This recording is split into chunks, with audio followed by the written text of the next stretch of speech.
ഇപ്പോൾ സങ്കടപ്പെട്ടിട്ട് എന്താ കാര്യം? ചെയ്യുന്നത് നേരത്തെ തന്നെ തെറ്റാണെന്ന് അറിയാമായിരുന്നെങ്കിൽ എത്രയോ പേരുടെ കൈയും കാലും ജീവനും ഒക്കെ രക്ഷപ്പെടുമായിരുന്നു. ഇനിയെങ്കിലും ഇതൊക്കെ ഒന്ന് നിർത്തൂ. എന്തെങ്കിലും കഴിച്ചോ? ഇവിടെ കഴിക്കുന്നോ?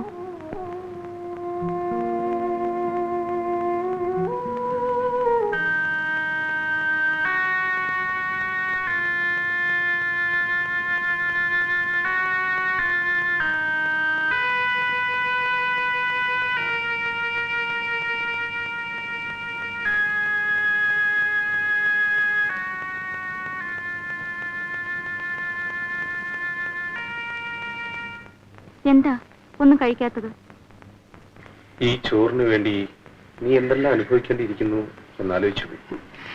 ഇതെല്ലാം ഇപ്പോൾ ആലോചിക്കേണ്ട വല്ല കാര്യമുണ്ടോ? കഴിക്കൂ. അമീഷ കണ്ടില്ലേ, 1 കിലോ ചോറ് വേണ്ട കുന്തം വേണേ. ഇല്ല, 1/2 കിലോ.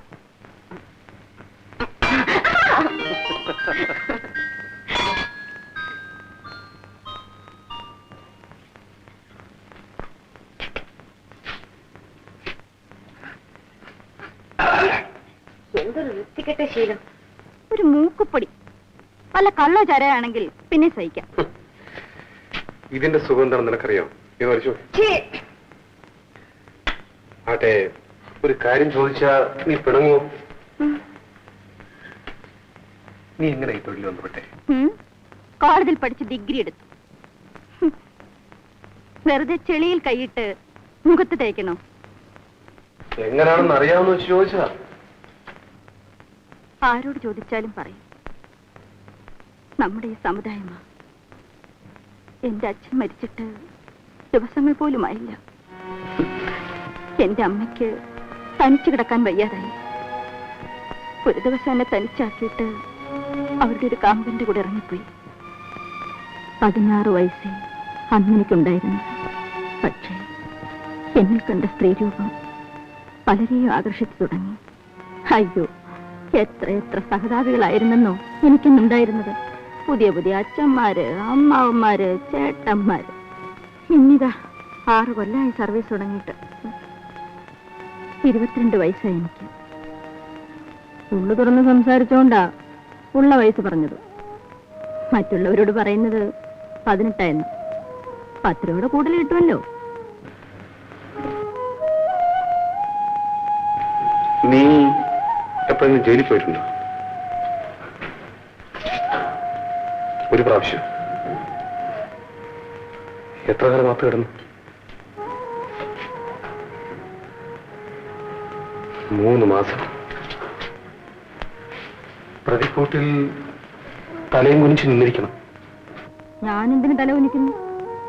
പിന്നെ തല കുനിച്ചത് ജഡ്ജിയായിരുന്നു. അതെന്താ? കുറ്റബോധം അങ്ങേർക്കുണ്ടേ. വയറ്റിപ്പിഴപ്പിന് വേണ്ടി തൊഴിൽ ചെയ്തവളെ ശിക്ഷിക്കേണ്ടി വന്നല്ലോ എന്നോർത്ത് തന്നെ. അതെ, മാലതി പറയാറുണ്ടല്ലോ, ഈ തൊഴിൽ നിനക്ക് അവസാനിപ്പിച്ചൂടെ? എന്നിട്ട് ജീവിതമാർഗം? ഞാനുണ്ട്. മനുഷ്യരുടെ കൈയും കാലും വെട്ടി ജീവിക്കാമെന്നോ?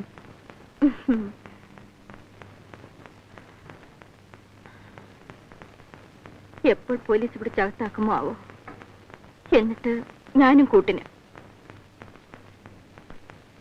മാലതി, കുറെ ബുദ്ധിമുട്ടുകൾ സഹിക്കേണ്ടി വന്നാലും നമുക്കും മറ്റുള്ളവരൊക്കെ മാനമായി ജീവിക്കാൻ ശ്രമിച്ചുകൂടെ? മാലതി,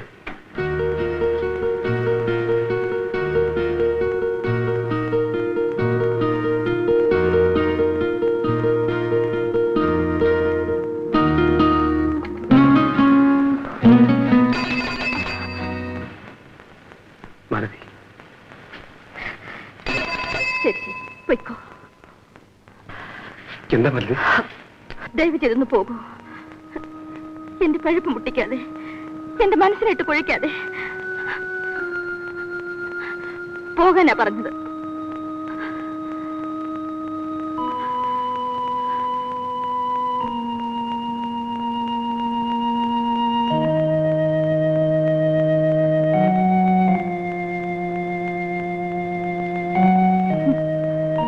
എന്റെ ഡ്യൂട്ടി സമയം. ഇപ്പോൾ വന്ന് എന്തൊക്കെയോ തത്വങ്ങൾ സംസാരിക്കുന്നു. मालू, अरे मालू, तुम कहाँ है? उधर है. बैठ जा. बरू. നിങ്ങൾ ഹോസ്പിറ്റലിലെ നഴ്സ് മാതിരിയാണ്. क्योंकि मेरा जैसा आते हो के सेवा करता है. എന്താണ് സേട്ട്, പണ്ടൊക്കെ മാസത്തിൽ ഒരിക്കലായിരുന്നു, ഇപ്പൊ കൂടെ കൂടി ഇങ്ങോട്ട് വരുന്നുണ്ടല്ലോ. വീട്ടിൽ പഴക്കാണ്. മാത്രമല്ല നമ്മളുടെ മനസ്സ്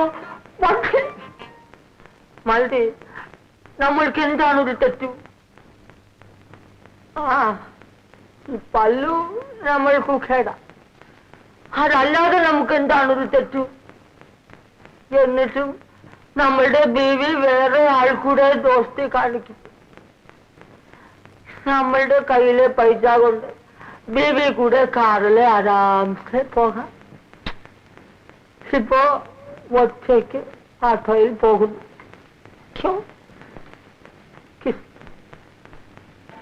നമ്മളുടെ മനസ്സു പൊട്ടിപ്പോയി.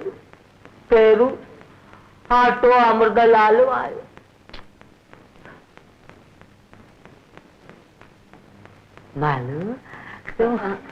സേട്ട്, ഞാനിപ്പോ വരാം.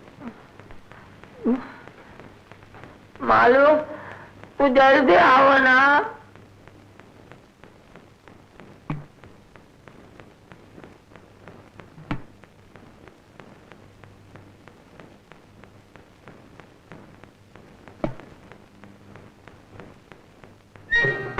ഹലോ, നമ്മളുടെ കയ്യിലെ കാശിന് നിൻ പോലെ പത്രോലക്ഷ്യാൻ